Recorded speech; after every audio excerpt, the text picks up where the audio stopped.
Many airports have carpets at their gate areas. This nicety usually comes with a few other perks: lower ceilings, comfortable seats, and pleasant natural lighting. All this costs more for airports, and carpets are not so easy to clean as hard floors are, but they create a cozy feeling for passengers waiting for their flight, making them more relaxed. Still, it isn't a gesture of goodwill on the part of airports. According to social research, calm passengers are about 7 to 10% more likely to go window shopping and actually buy something in the lounge area or duty-free zone. So, by investing in the passenger's comfort, airports actually increase their own income. If you ever wanted to know what happened to your baggage while you're on board a plane, the short answer is that airport staff don't actually know once it leaves their territory, and they probably really don't care. Sorry. Baggage is sorted automatically. Scanners scan the barcode and sort the baggage according to its destination. The three main tasks of airport baggage handlers are to move your bags from the check-in area to the gate, to move them from one gate to another when you have a connection, and to move your bags from the plane to the baggage claim area. And that's it. So if your luggage doesn't move fast enough, it can be late for your connecting flight, or the exact opposite. Your bag gets to your destination before you do because you're stuck at passport control. Another problem can arise if you forget to tear off any old stickers showing a different destination. In this case, the scanner might send your luggage to the wrong country. Most airports are equipped with giant kitchens where the food for passengers is prepared. These kitchens usually cook food for different airlines at once. And since that oh-so-delightful airplane food must be cooked for about 6 to 10 hours in advance, these kitchens have to work 24/7. And however surprising it might sound, the menu for your flight is developed up to a year in advance. This is a common practice for most airlines because every single ingredient matters and adds to expenses. In fact, one airline managed to save $40,000 after they removed just one olive from every salad they served on their flights. Airport staff sometimes ask passengers to rub their hands on a piece of cloth before putting it into a special machine. It might seem kind of scary, but it's actually harmless. You're simply being checked by a machine called an atomizer. Before their working day starts, employees put samples of dangerous chemicals into the machine. The machine memorizes these smells, and in case a person's hand smells like those chemicals, it alerts airport staff to this danger. You know how it sometimes goes. You come to the security checkpoint, and suddenly, it turns out you have something prohibited to take on board in your carry-on. But don't worry, all the things seized during the pre-flight inspection can be stored at the airport for as long as 3 months. On top of that, you have an opportunity to mail them any address inside the country. Things taken away by security and weren't claimed can also get sold at special auctions and are delivered worldwide. If you have a long layover between flights, going to the nearest hotel to rest might not be the cheapest option. There's a much better trick. Check if the airport or airline sells 24-hour access to the VIP lounge zone. In most cases, you can have free snacks and drinks there and use free shower cabins and rooms for rest at a very affordable price. In multi-terminal airports, search for underground passageways connecting terminals that most people might not know about. For example, at Frankfurt Airport in Germany, there's a walking tunnel between Terminal 1 and Terminal 2 that's mostly used by employees since passengers are simply unaware of its existence. There's an actual term for the first 60 minutes after you clear check-in. The golden hour. It's the time that passengers statistically spend more money in retail and duty-free areas of the airport. And having the most comfortable seats in those areas right in front of the shops is a clever trick to lure you in for shopping. Let's admit, sitting in front of a comfy chair while looking at a flashy sign or shopping window can be tempting, and that's exactly what the airports want you to feel. If your flight is overbooked and you can't fly at the designated time, don't hurry to accept the first voucher you're offered as an apology. Normally, airlines keep raising the stakes until they have enough volunteers to give up their flight seats. And if they don't, and you've been bumped in voluntarily, you can insist on a cash refund instead. Depending on your ticket price and the time of your delay, you might be entitled to as much as $1,300. Most airports have specific experts called profilers. These people practice what's called SPOT, or the screening passengers by observation technique. They carefully analyze facial expressions, gestures, and behavior in order to detect suspicious people. Their job is to notice the nonverbal signs of anxiety, such as people licking their lips, itching, or looking around a lot. If a profiler notices a person acting in a weird or off way, they can invite them for an inspection, where they can talk to a person to find out more about them. Profilers work in both the main halls and in passport control. The typical question they ask is, "What's the purpose of your visit?" Then they check the person's reaction to this inquiry. No matter how reserved a passenger is, if they have something to hide, TSA officers will find out, thanks to the tiniest cues in people's behavior. Before your luggage even gets on the plane, it goes through 5 security levels, and one of them, besides scanning the contents, includes being checked by a special dog that can sniff out dangerous chemicals. It's a well-known fact that a dog's nose is much stronger than that of any human. In fact, dogs distinguish smells from 10,000 to 100,000 times better than people do. No wonder airports take advantage of this super sense for security and regularly use these sniffer dogs to detect suspicious substances. What's really cool is that you can't even distinguish a detection dog from its civilian siblings.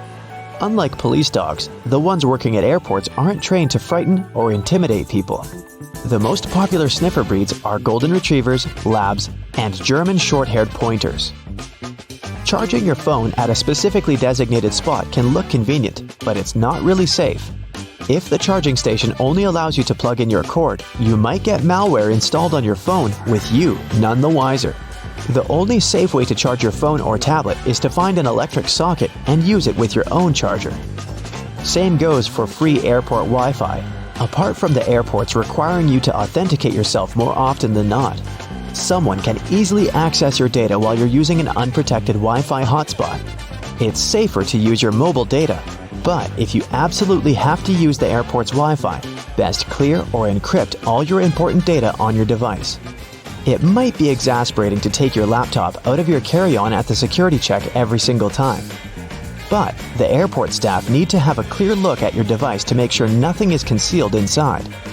On the screen of an X-ray scanner, a laptop looks like a semi-transparent object with a clearly visible hard drive, CD drive, and whatnot. But security officers can't see what's behind some of those parts. For example, a dense and rather large battery. People tend to choose the closest security line to them. If that line turns out to be super crowded, just look around after ID and ticket check. You may see another checkpoint with much fewer people. Some checkpoints at the airport are situated at the far edges of the terminal, and that's why passengers fail to notice them. Applying for a TSA pre-check can be a great time saver for traveling in and out of the US. Being a member of this program has some great perks. First, getting through security and passport control happens faster. If you're a pre-check traveler, you won't have to take off your shoes or remove your belt. And forget about placing your stuff like liquids and laptops in special bins. If you aren't flying to or from the US, then you can look up similar services available in your country. If you're flying economy class but don't like it, who does? Check in online and check out the seating options about 4 days before your flight. It's about that time that airlines typically start upgrading seats, and you might get an upgrade to business class for a small fee or even sometimes for free. You can also ask for an upgrade when you're already at the airport. Most people forget about this opportunity or simply don't care, so you might just get lucky. You're on an expedition through the swamplands of Florida. You run into some sinkholes. Oops, was that a crocodile? Watch out! Suddenly, you reach an asphalt road. It looks a lot like a runway, but there's no airport building around. You decide to inspect it, and a walk down the runway takes you a half an hour. At the end of it, you notice a trailer. There are 4 people inside. They tell you you've accidentally run into what was supposed to become the largest airport in the world, 5 times the size of JFK to be more precise. Project Everglades Jetport was launched in 1968, right at the end of the golden age of air travel. It was supposed to become an intercontinental hub with 6 runways for supersonic jets carrying up to 300 passengers. They chose this location between the Gulf of Mexico and the Atlantic, far from large cities, because it would make it possible to fly both to South America and Europe in under 3 hours. At that time, The top speed for a commercial passenger plane was around 500 miles per hour, but that was about to change. Concorde was almost ready to make its first flight, and Boeing was also working on a huge lightning-fast passenger plane. So those super short flight times would be perfectly possible, and no one would mind the loud sounds of takeoff and landing over the ocean, unlike in the area around some inland airports. Passengers would travel to the new hub by high-speed rail, connecting it to surrounding cities on both the Atlantic coast and the Gulf of Mexico. The terminal was supposed to be extremely luxurious, with many lounges for its future well-off passengers. But none of this ever came true. The construction of the airport began, but was finished right after they built the runway. First of all, residents and activists saw a report saying that the new airport would ruin the South Florida ecosystem and the Everglades National Park, so they were strongly against the construction. Second, the Boeing supersonic passenger jet program was called off. In less than 20 years, while the tests for supersonic planes were running, the Federal Aviation Administration received 40,000 complaints about sonic booms from people living under the testing areas. Those sounds of shock waves created by jets traveling faster than the speed of sound were breaking glass and scaring people and farm animals. So the airlines across the country knew supersonic flights wouldn't be a commercial success, and there was no more need for a huge airport to serve those planes.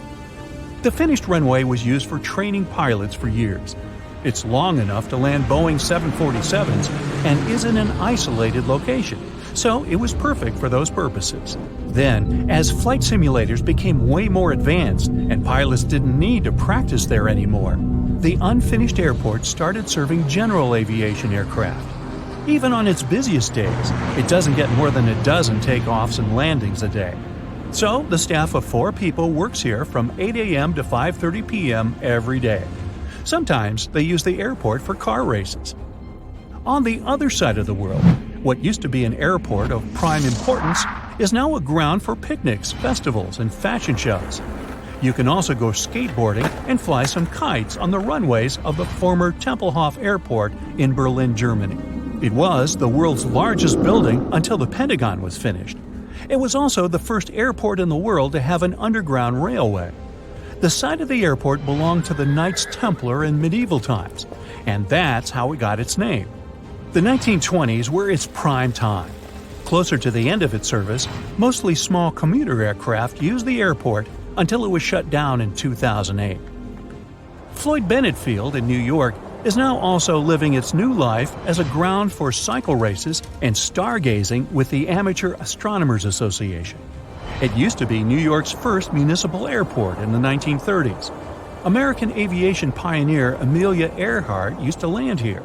Then Newark Airport in New Jersey was growing in importance more and more, and Floyd Bennett Field was closed for good. One of the most beautiful stations of the New York subway, with vaulted ceilings, arches, and emerald green tiling, is sitting underground, abandoned. The very first subway line had the City Hall station as its southern terminal stop. Over 15,000 people were excited to take a ride when the subway was officially opened at the very beginning of the 20th century. The ride back then cost 1 nickel. The very first ride departed from that crown of the jewel, City Hall station. Over the years, the subway trains became longer, and they could no longer stop and let passengers board safely because of the curved platforms. And that's how the station started losing its passengers. People got used to the subway to the point that they didn't care about its beauty, but mostly functionality. Plus, the City Hall station has always been off the express track, so passengers prefer to use the nearby Brooklyn Bridge station instead, which lets them travel much faster and also get off closer to the famous bridge. So the only way to visit the City Hall station today is to take part in a tour organized by the New York Transit Museum.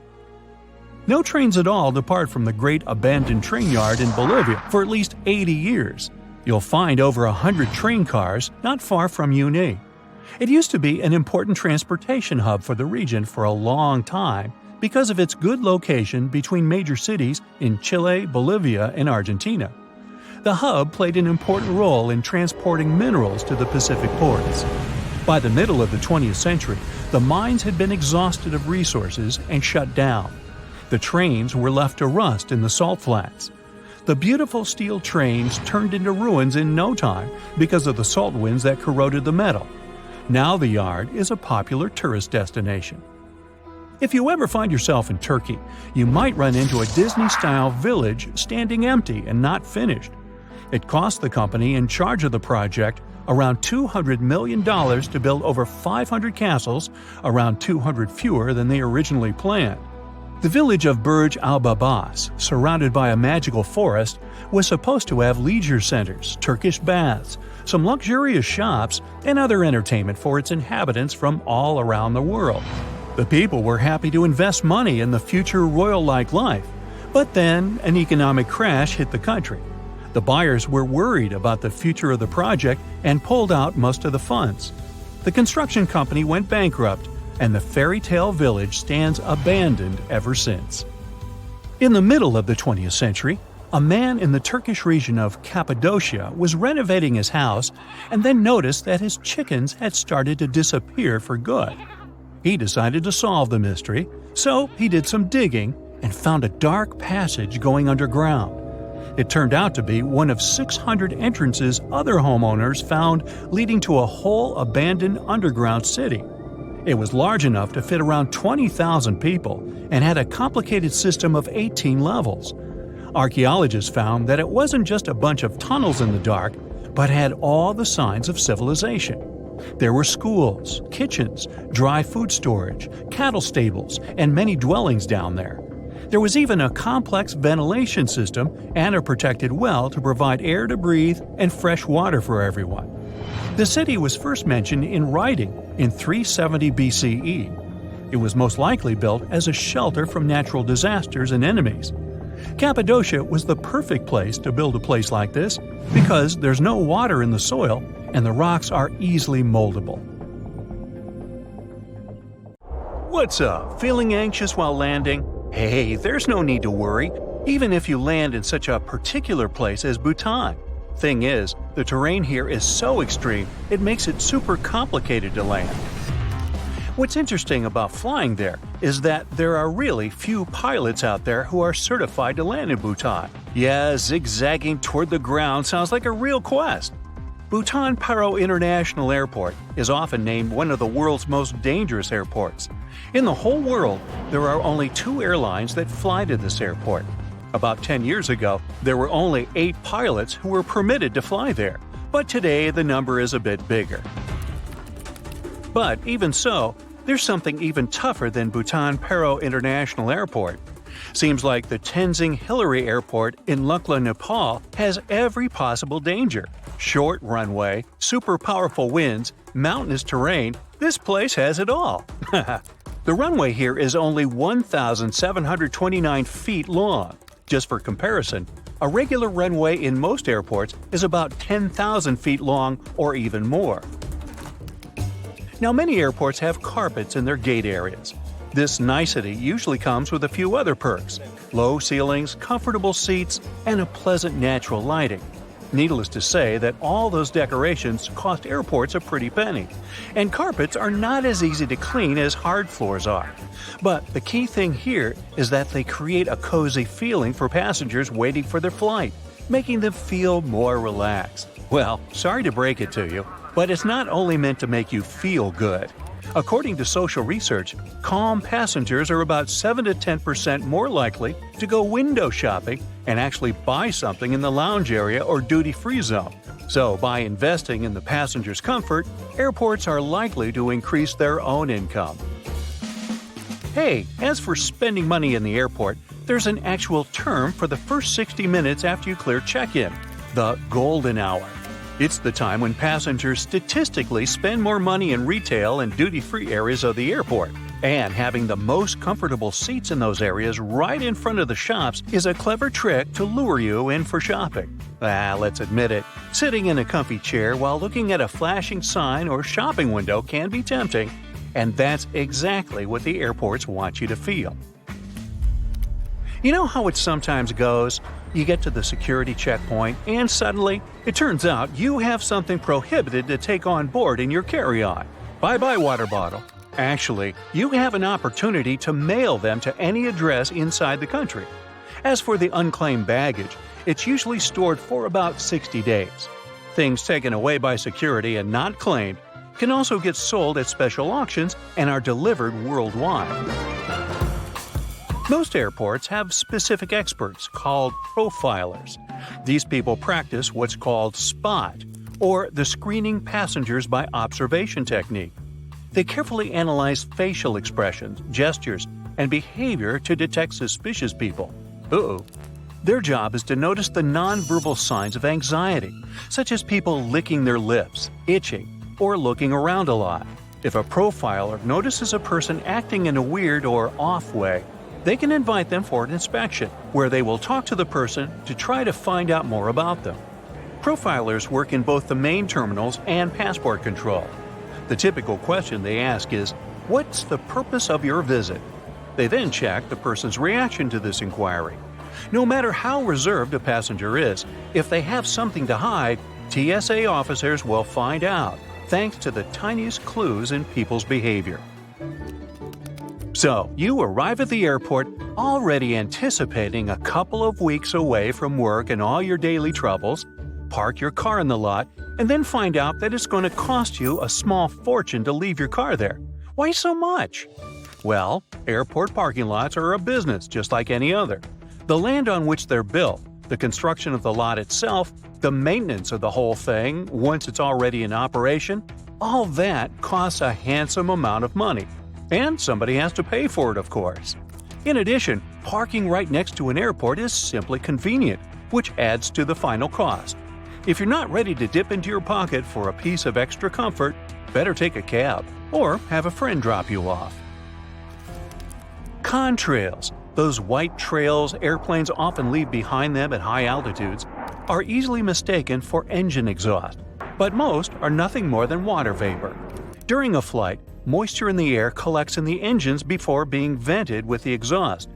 The hot, wet air leaving the engines mixes with the cool, dry air found at high altitudes, resulting in long, thin lines of vapor. Humidity determines when contrails form and how long they remain visible. If it's already humid up there, then there's more water and the contrail is more prominent. And if it's cold, the droplets may turn into ice, staying behind for a much longer time. It might seem odd that the flight crew cares whether your window shades are up or down.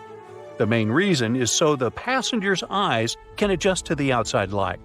Mostly, it's just a matter of getting people on and off quickly.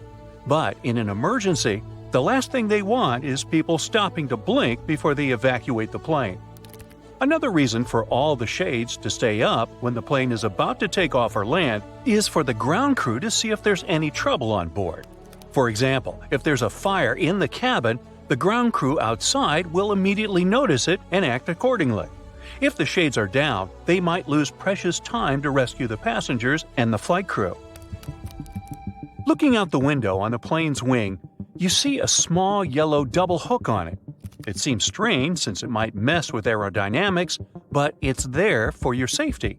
In case of an emergency landing, these hooks are used to secure ropes that help passengers exit the plane via the wings. If they're slippery, the rope will help you keep your footing and not fall over while going down. Woo-hoo! There are several extremely fast streams of air high up in the atmosphere of our planet. They move in strange ways, but have a more or less constant flow, allowing passenger aircraft to use them. When an airplane comes close to a jet stream, it may adjust to the direction of its current and fly a lot faster, propelled by the flow. Many airlines use this to their advantage to cut fuel costs and make air travel even faster. Clouds, especially thunderheads, can indicate that an area of turbulence is ahead. But sometimes, clear air turbulence occurs when a plane can drop a few feet and start shaking without any warning. It happens when two bodies of air collide at very high speeds and it's absolutely invisible, so the pilots can't tell when it would happen. The chances of getting into an area of clear air turbulence are higher at low altitudes over mountain ranges and near jet streams. Normally, after it's hit by lightning, an airplane is sent for inspection, but it can still safely complete its current flight. The fuselage conducts electricity well enough, and, like a lightning rod, the zap will most probably strike one of the tips of the airplane, either one of the wings or the nose. Then it seeks the ground, but doesn't find it, so it exits from the tail. It's easier for electricity to roll through the surface of the plane than to go inside, so people on board are safe from its effects. Still, lightning is powerful, and there can be some damage done to the plane on the outside. Anyway, if you're still nervous about flying, remember what pilots say. Any landing you can walk away from is a good landing. That didn't help, did it? A lot of airports are built near water, and there's a whole bunch of reasons for this. First off, most airports are located in big cities, and big cities are usually built near some form of water anyway. Back in the day, before trucks and proper roads were built, goods were transported by ship. Having a river or ocean nearby was vital to deliver essential supplies to the cities, like food and building supplies. It also allowed for trading to boost the local economies. Because most people travel into big cities for business and holidays, rather than rural areas, it made sense to build the airports there. The high demand for travel meant that the airports were needed and also made them profitable. But that's not the only reason they're built near water. Big cities are usually super crowded, and airports require a lot of land. Imagine trying to find a space big enough in the middle of New York City to put an airport. It would be basically impossible. Areas next to water are usually a bit more rural, so there's more space than the big cities filled with skyscrapers. Some countries have even taken this one step further. Land is really scarce in Japan, so to build Kansai International Airport, the architects of Osaka headed 3 miles offshore to Osaka Bay to make a man-made island. The artificial island is 13,200 feet long and 8,500 feet wide. That's so big that it can even be seen from space. It took a whopping 38 months to complete, and travelers can get across to the main island of Honshu via car, railroad, or high-speed ferry. Kansai International Airport opened in 1994 and became the world's first airport to be built on the sea. Despite its location, it has the longest airport terminal in the world with a length of just under 1 mile. Airplanes also can't have any obstacles around them when landing. It would be really difficult to try landing a plane with obstructions. These include trees, mountains, buildings, and power lines. Over water, nothing will restrict planes from taking off or landing, making it much safer. On mountainous islands, runways are often parallel to the ocean, as the mountains are inland, just like in the Gran Canaria Airport located on one of the Canary Islands. It also links to safety reasons. If a plane has to cancel a runway landing and go back around again, there must be enough room for it to do this safely without hitting anything.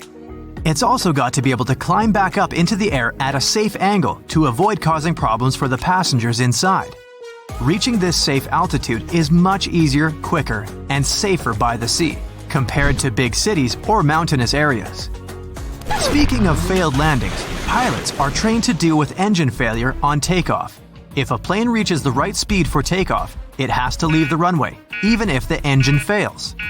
But don't worry, planes can still fly with only one engine. It just requires a bit more effort. Because of the reduced capacity, it takes longer to reach the right altitude, and more space is required for takeoff. Taking off towards the ocean makes it easier to climb to a safe altitude without worrying about colliding with any obstacles. Another reason for airports being built at water level is that the higher up we go, the thinner the air becomes. It causes the thrust of the engines to decrease, as well as the lift produced by the wings. Setting off from higher areas means it's more difficult for the planes to take off. In terms of money, this would mean building longer runways, which would cost more, and no one wants that. This also means the planes require less fuel as they don't burn as much energy on takeoff. And there's less noise made as the planes don't have to work as hard. But despite this making the planes less noisy, airports are going to have pretty high noise levels. Imagine hearing planes zooming over your house while you're trying to get sleep at night. This is a key reason why airports are usually built on the coast, far away from any residential areas. as fish aren't generally known to file noise complaints. In some countries, airports actually have to provide upgrades for nearby houses that will be affected by the noise. Germany is one of these countries, and they do everything from improving roofs to adding wall insulation to cover all that noise. Building by the coast means that they don't have to pay up for all these expensive upgrades, which saves the airport lots of cash. Coastal areas also have weather advantages for flying. Sea breezes are steady winds that blow from the water to the land. Planes mostly land and take off with the wind, making it the perfect place to build an airport as there'll be no delays caused by unexpected strong winds. But while the sea breezes that come in spring and summer are great, areas near water can be prone to fog during fall and winter, so this part has its pros and cons. But not every airport is on the coast, as it does also pose a number of issues too. One of the biggest is birds. Our feathered friends love the coast because of all the yummy fish, but they can cause big problems for pilots. But airports manage to get around this using scare tactics. Birds don't really enjoy noise, and planes aren't the quietest of things. Airports also make loud bangs and even train hawks to take down birds that are in the way. The most obvious risk of building close to the sea, though, is flooding. Airports cost crazy amounts of money to build, and planes aren't cheap either. Back in 2018, Kansai Airport was flooded by Typhoon Jebi. They had to cancel all operations for 2 days, and the water was so high that it damaged the engines of the planes. While coastal airports put measures in place to protect against flooding, it's pretty difficult to save everything from a typhoon. With rising sea levels and an increase in extreme weather, these floodings are also looking more and more likely to happen. A quarter of the world's 100 busiest airports are less than 32 feet above sea level, and 12 of those, including New York, San Francisco, and Shanghai, are less than 16 feet. Yikes! All that water poses another problem. If planes overshoot the runway, they have nowhere to go. Overshooting is basically when the pilot underestimates the length of the runway and doesn't reach takeoff speed in time. There are usually extra bits of concrete or grass that the plane can run onto when the airports are on land. There'd be a bit of damage to the plane in this case, but nothing major. But with coastal airports, the plane might go straight into the water. Luckily, there's new tech that aims to prevent this from happening. These new kits let the pilots enter in all the flight calculations, including the weather conditions that could affect takeoff. This system then calculates how much runway the plane will need to stop. Many airports also have added soft concrete to the end of runways to avoid a watery disaster. When the plane glides onto this soft concrete, they get stuck and it stops them traveling too far. There are also financial issues with building airports next to the water. Land rent next to the coast or lakes is usually higher than the mainland due to the demand. Like 40% of the US population lives on the coast, despite coastal areas only making up around 10% of America's total landmass. Airports require flat land to be built on, but this isn't always easy to find, and coastal land can pose particular problems due to sand conditions on marshland. But this doesn't mean it's not possible. One of the world's most famous airports, New York's JFK, was built on marshland. The land was a lot cheaper than usual, and marshland can't really be used for a lot. Of course, it can cost a lot of money to make the ground suitable to carry heavy loads, but this was all sorted. Finding such a big area close to one of the world's most famous cities was a very rare find, even if it was marshland. Now imagine the scene. You arrive at the airport in Hawaii a bit earlier and decide to chill in the waiting area. Suddenly, you notice an anxious blonde lady in a white dress standing at a gate. She's looking out the window on the runway, waiting for someone's arrival. You reach into your bag for some chocolate to comfort her. But it's too late. She vanished into thin air. Congratulations! You just met the lady in waiting, a resident phantom of the Honolulu International Airport. Like any phantom, she has a grim backstory. The lady once fell in love with a man and he promised to marry her. But then the happy groom flew abroad and never returned to his bride. His betrayal broke her heart and she took her own life. But her phantom is still attached to the airport. and she waits for her man to return just like the famous Japanese dog Hachiko waited for its master. Over the years, the local police have collected numerous complaints about the Lady Phantom wandering around the gates and other restricted areas of the airport. Also, this entity likes to hang out in public bathrooms, just like Moaning Myrtle from the iconic fantasy novel. Some airport employees reported seeing paper dolls unfolding on their own while cleaning empty bathrooms in the middle of the night.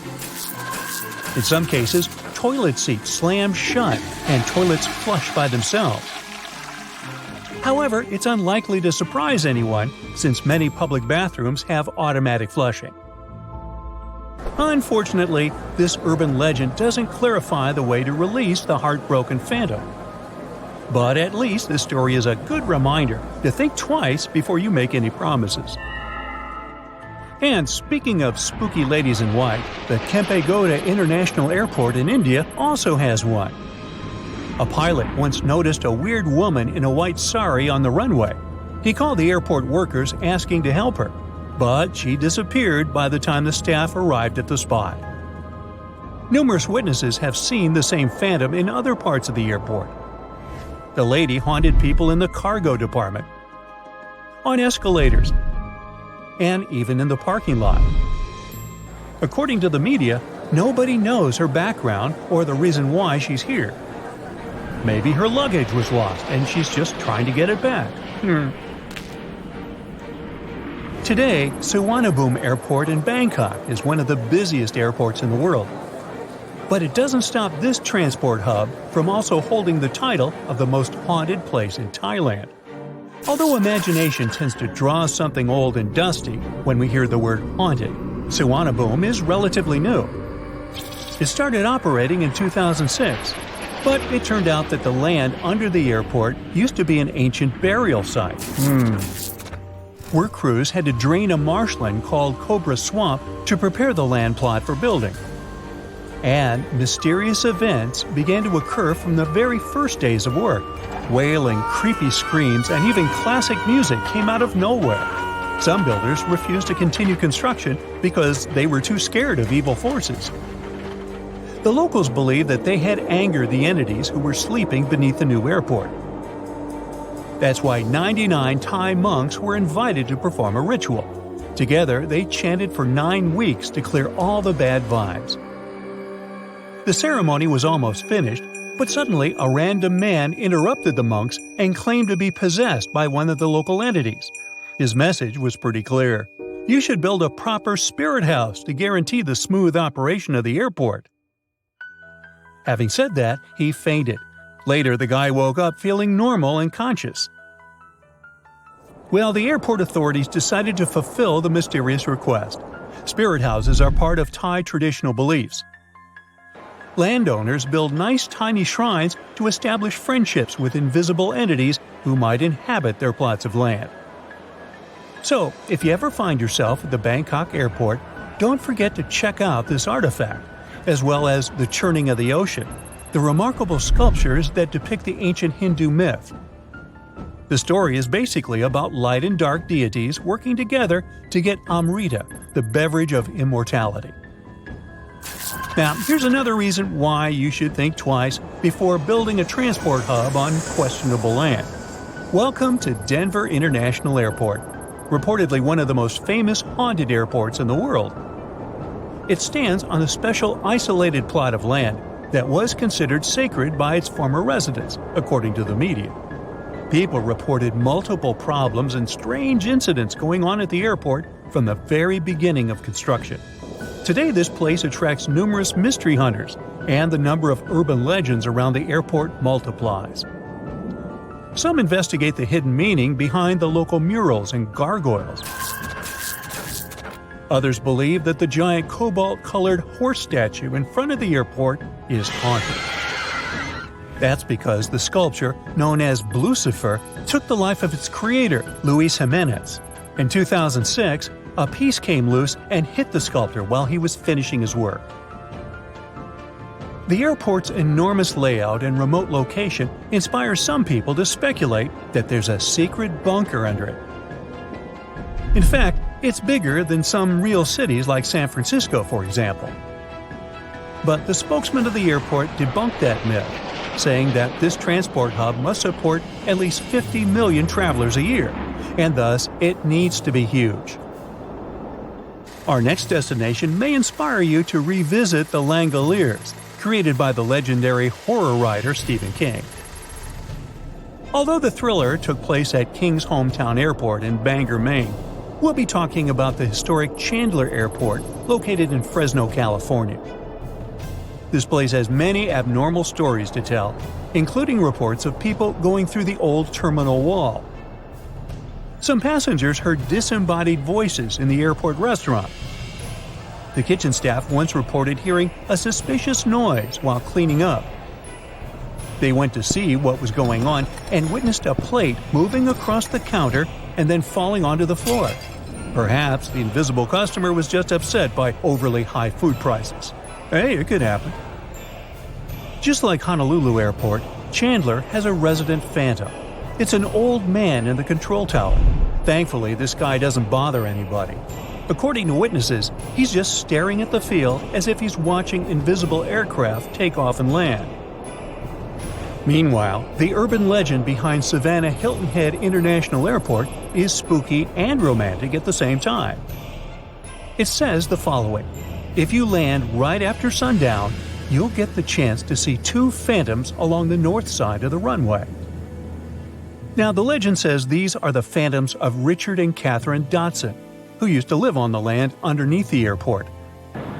They don't bother the passengers or staff either. It seems like they're just greeting arriving people. Now, our list can't be complete without the UK's Manchester Airport. This busy place serves around 28 million passengers a year and also hosts a few spooky phantoms. Passengers and staff reported seeing creepy figures and weird phenomena, such as doors slamming on their own. The airport archives from the 1970s revealed that some staff refused to show up at Terminal 3 alone after dark because they were too scared. One night, the local workers saw a figure in a pilot's hat entering a toilet. No flights were scheduled to arrive or depart at that time, so he decided to follow the mysterious gentleman. But the bathroom was empty, and the motion-sensitive lights didn't show any reaction to the stranger. Some people reported meeting face-to-face with a phantom of a pilot in an old-school uniform. He usually wanders around Terminal 3 looking disoriented. But unfortunately, no one knows his backstory for sure. Another spooky resident of the airport is the Night Watchman, a phantom of a security guard from the 1960s. A former airport employee once met this gentleman and tried to talk to him, but the figure simply vanished into thin air, leaving the poor guy in shock. After that, he decided to leave his job for good. I can understand that.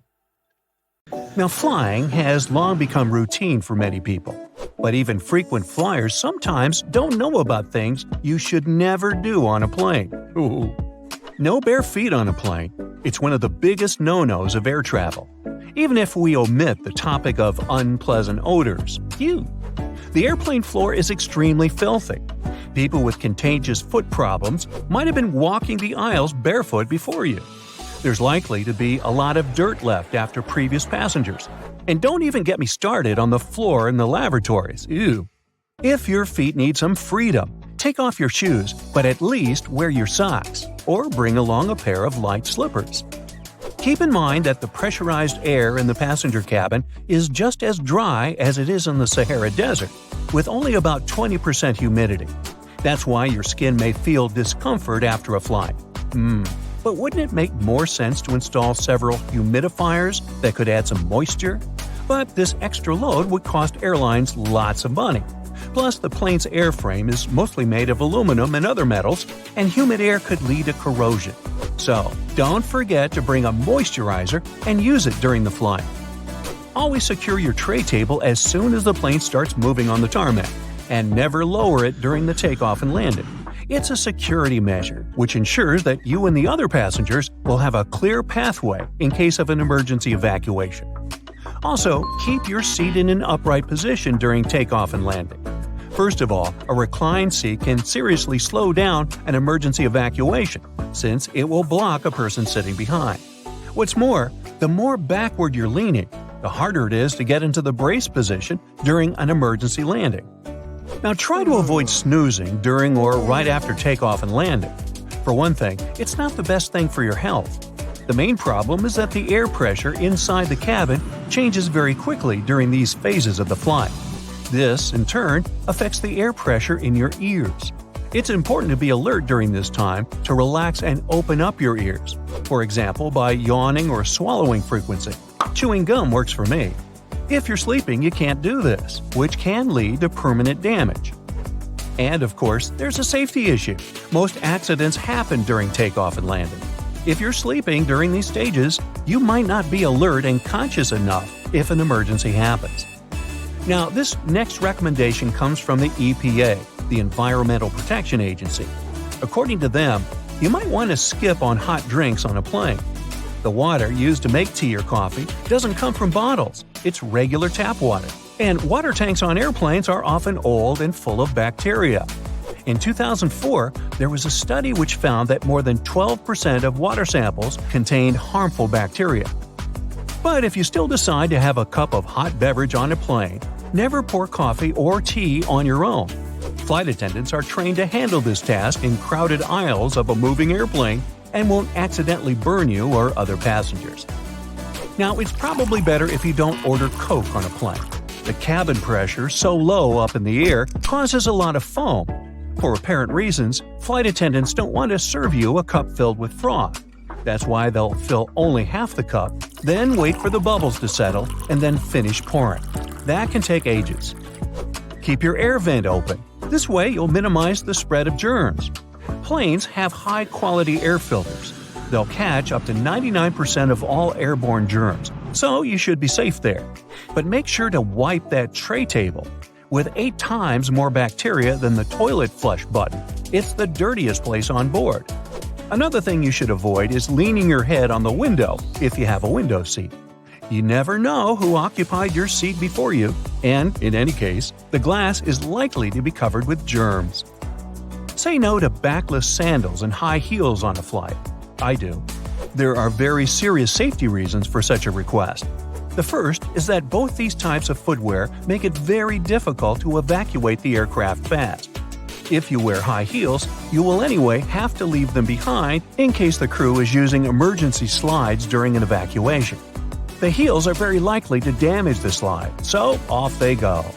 Now ask yourself, do you really fancy running away from the airplane barefoot?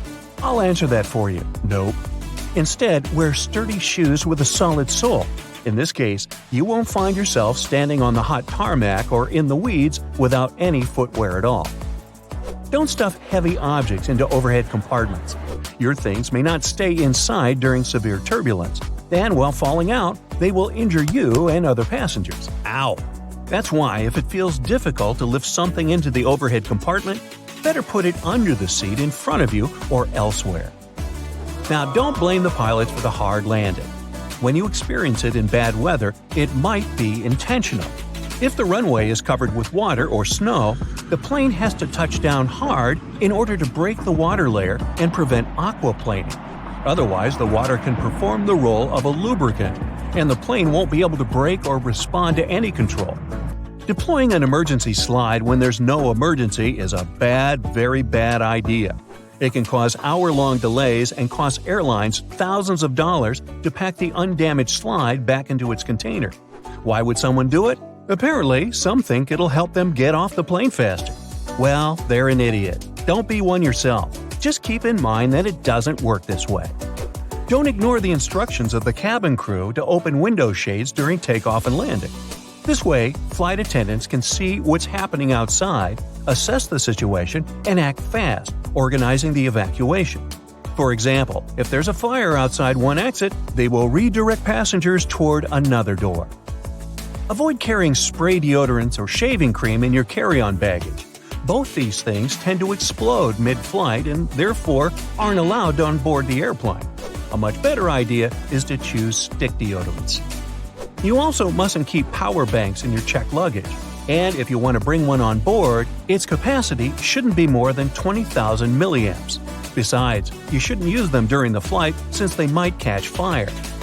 In general, lithium batteries are safe to use, but since they're high energy, they can catch fire if they're not treated with care, misused, or if there's a manufacturing fault. Such batteries have been the cause of quite a few fires on board airplanes, as well as during ground handling. Do not worry about airport scanners, they won't harm your health. Otherwise, airport employees wouldn't be able to stay near them without special clothing. Even when you're passing by a baggage scanner, the risk is minimal. And the last one, don't act like a jerk on board. Behave yourself. I know you will. Also, never try to land a plane on your own. Nah, don't laugh, I'm not kidding. In movies, they often show us that something happens to the pilots and they can't land the plane. And that's when the main character, a very skillful person, starts their game. Unfortunately, it's close to impossible to do it in real life. Even if a person is a genius, is fond of computer simulators that match the real model of an aircraft 100%, and is ready to follow all the instructions from the ground, they're likely to fail due to one simple aspect: stress. It is true that there have been cases throughout history when amateurs landed smallish private planes after the incapacitation of a pilot. However, there has never been a case of a non-professional pilot landing a commercial passenger airplane. It's only in the movies.